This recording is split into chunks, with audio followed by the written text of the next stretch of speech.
Levítico capítulo 24 comienza de una forma particular porque empieza inmediatamente dando los mandatos y diciendo que en los versículos 1 y 2 no deben hacerse ídolos, ni levantar estatuas, ni colocar piedras pintadas para adorarlas, porque el Señor les ha mandado a respetar sus días de reposo y a mostrar reverencia a Él. Luego del verso 3 al verso 13 podemos ver que Dios les dice que si ellos siguen sus decretos y cumplen y practican sus mandamientos, entonces van a tener bendición. Y va a empezar a enumerar algunas de esas bendiciones. Primero van a tener abundancia. ¿Abundancia de qué? Abundancia de agua y abundancia de comida. Dos cosas que en el mundo antiguo eran muy escasas y tenerlas reflejaban sin duda que Dios estaba con ellos. Van a tener también paz. Van a poder experimentar la paz y van a poder dormir tranquilos, dice, sin sobresaltos. Tampoco van a estar expuestos a ningunos animales salvajes que los ataquen. Dicen también que van a experimentar la victoria contra el enemigo. En el mundo antiguo, un mundo de muchas guerras, el tener la victoria sobre el enemigo era algo fundamental, algo muy importante. Van a tener también, les dice, prosperidad. El Señor va a prosperar al pueblo de Dios si ellos obedecen a su palabra. Y finalmente las bendiciones dice que el Señor va a estar con ellos, o sea, ellos van a experimentar la presencia de Dios. ¿Qué mejor que tener la presencia de Dios con el pueblo del Señor? Todas estas bendiciones van a experimentar si ellos obedecen la palabra de Dios. Pero luego el capítulo nos muestra qué pasa si desobedecen, o sea, cuáles son las consecuencias de la desobediencia. Verso 14 al verso 39 nos comienza a decir que si ellos no oyen ni cumplen todos estos mandamientos míos, sino que los desdeñan, mis decretos, menosprecian mis estatutos, no practican todos mis mandamientos e invalidan mi pacto, entonces van a venir todas estas consecuencias o todas estas maldiciones, que va también dando en detalle, ¿cierto? Aquí, que dice que van a ser derrotados ¿en qué? En salud, van a ser enfrentados a distintas enfermedades que van a tener, también van a sufrir escasez de comida, porque el Señor no va a estar con ellos. Van a experimentar esclavitud en vez de libertad. Y muchas veces usa incluso la frase que sus pecados van a ser 7 veces más castigados.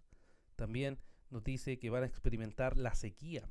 Nuevamente, recuerden, el mundo antiguo, cuando no había agua, entonces no había cosecha, y si no había cosecha no había alimento, y por tanto lo más probable es que se pudieran morir de hambre. También dice que van a experimentar los ataques de animales salvajes que van a atacarlos. Y finalmente da una descripción de que van a experimentar la destrucción total. Van a sufrir muchas consecuencias debido al pecado que ellos van a practicar. Y termina el capítulo mostrándonos del verso 40 al 46. Si ellos se arrepienten de sus pecados, entonces van a recibir la bendición del Señor. Vea verso 14, verso 40, perdón, dice: tal vez reconozcan su iniquidad y la iniquidad de sus padres, y el hecho de haber pecado contra mí, y que además siempre se opusieron a mí, y que yo también me opuse a ellos y los llevé a la tierra de sus enemigos, tal vez se humille su corazón incircunciso y reconozca su pecado. ¿Qué va a pasar si hacen eso? ¿Qué pasa si verdaderamente se humillan y reconocen su pecado? Entonces el Señor les va a restaurar, el Señor les va a perdonar, el Señor les va a extender otra vez su misericordia y su gracia. Esto nos lleva, hermanos, a meditar en que la bendición es la gracia divina dada al pecador. Y tal como nos dice Pablo en Efesios 1, hemos sido bendecidos con toda bendición espiritual en los lugares celestiales. Y por tanto podemos aún tener más bendición del Señor cuando somos obedientes a sus mandatos. Cuando nosotros seguimos su palabra, entonces somos bendecidos. ¿Bendecidos con qué? Bendecidos con su paz, una paz que no tiene el mundo. Bendecidos con la victoria sobre el pecado. El pecado no tiene fuerza sobre nosotros y ahora podemos experimentar el triunfo contra el pecado. Experimentamos la presencia de Dios, esa presencia dulce de estar con el Señor constantemente. Pero si no obedecemos la palabra de Dios, vemos que lo contrario a la bendición es la maldición. La Biblia nos dice que la maldición es entonces no recibir la gracia de Dios. Es como todo ser humano en su condición pecaminosa está maldecido por causa de su pecado, y solo Cristo puede liberarlo de esa condición. Pero también los cristianos podemos experimentar parte de esa maldición cuando nosotros no vivimos conforme a la voluntad de Dios. ¿Qué es lo que sucede cuando no vivimos conforme a la voluntad de Dios? No tenemos paz. No tenemos victoria contra el pecado. Y no podemos vencer al pecado.